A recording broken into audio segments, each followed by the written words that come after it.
I sort of came out very, very slowly.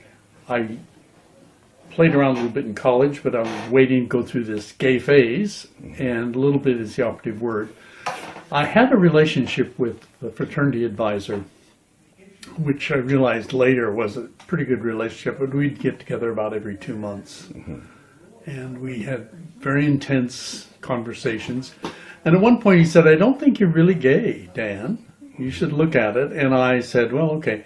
This is a guy who made 2 Miss Americas. He was very much, what would you call that, PR kind of person. And this is the 50s, so forth. And I, went through that, got married. He sent me for a wedding present. He gave me 2 eggs, gigantic alabaster eggs, and I think he was saying that I was laying a big egg. But it was interesting about that. That would have been, I got married in 61.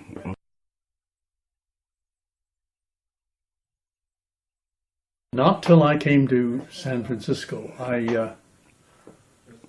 My ex-wife, she moved to Oakland, and I had the kids for the summer, and so I brought them back. And I was without a job at that time, so I thought, I'll look into it. I took one of those seminars that were going right then, the EST seminars, and the one I could get into was in October, so I stayed around San Francisco. I didn't do anything for 3 weeks, and I was looking at the museums and looking for jobs, and then I got started, and slowly, and then I acknowledged that so I thought I'll really look at my gay side. And by Christmas, I was really seriously looking, and I, for the first time, went to the baths and sort of really just acknowledged this is what the game is. And then I had, I guess, what you'd call my medical period. I ran into a bunch of guys who were psychiatrists and doctors, eye doctors, that kind of thing. At one point, I was proposed to by 2 eye doctors on the same day. I guess that's astrology for you.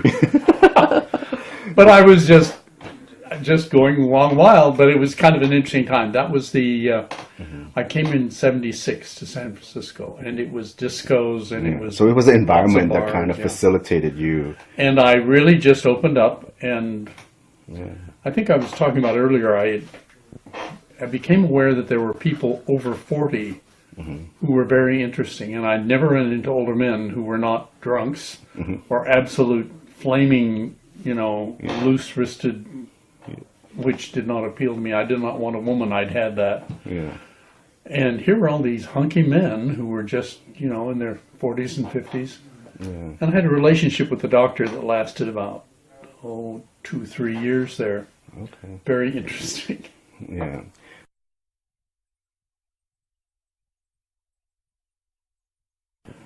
The good doctor pointed it out to me about 79, and he said, "We're going to have to do something different. Look at this. It's taking out," it was GRID first, it was called. And I had I had contact connections with any number of people who died within 3 months at the time that I had unsafe sex with them. And that was very, it was interesting because I don't know why I didn't get it. But it was an awful disease. They went blind. They would go gibberish. Their minds wouldn't work. I mean, it was a very... And the other side is I lost like 82 people out of my address book. The phone, people you know well enough to keep in your phone book. Wow, that's a lot. And it was really rough because you'd read the obituaries in the bar, and you would see people there that you didn't even know were sick that you knew. It was not and it was difficult. And finally I set up a thing where I really set up some memorial services because there was nobody there to do memorial services for some of these people. Their families had written them off, or they had written the family off, whatever.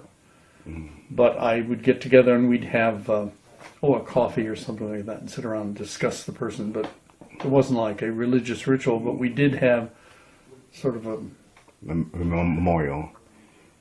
There was a lot of that, too much of it. I'm sorry to hear that. And it sort of morphed out of that into something else. But it was so difficult. At the height of it, I got to where I couldn't even go to the hospital. It was just too difficult. It's overwhelming. overwhelming, and you'd look at it and you'd say,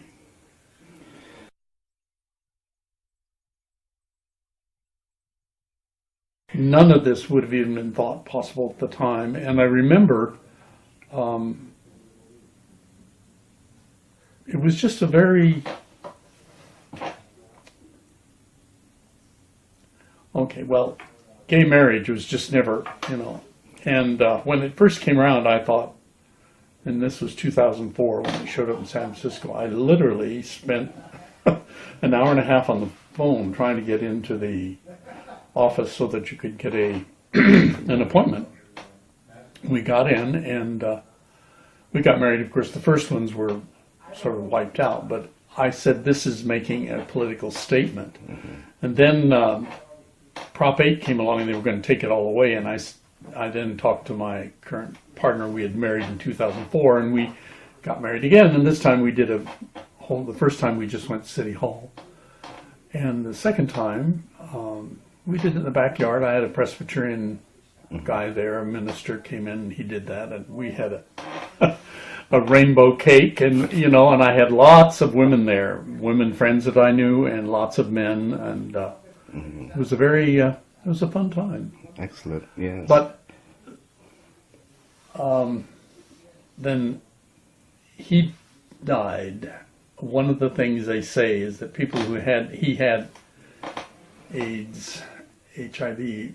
Anyway, he was asymptomatic, and he did not, but you never get rid of it. And he got very old, and then one day he just fell on the kitchen floor, and I called 911, and they came out. And I will say that Kaiser was very good to me. They gave me a full doctor to talk to me for an hour in the emergency room. I was very distraught. But it's a difficult thing to lose anybody, and I'm currently in another relationship, and this one, I've been married with Bruce for, it's been 3 years now. And we got together about 4 years ago, and he had been married to a woman most of his life, and he hadn't been out very much.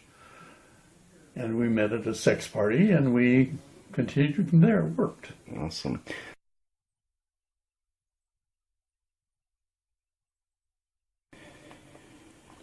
Be yourself. And the whole thing is, and I've seen it happen so many times, you think you have a great secret, everybody knows.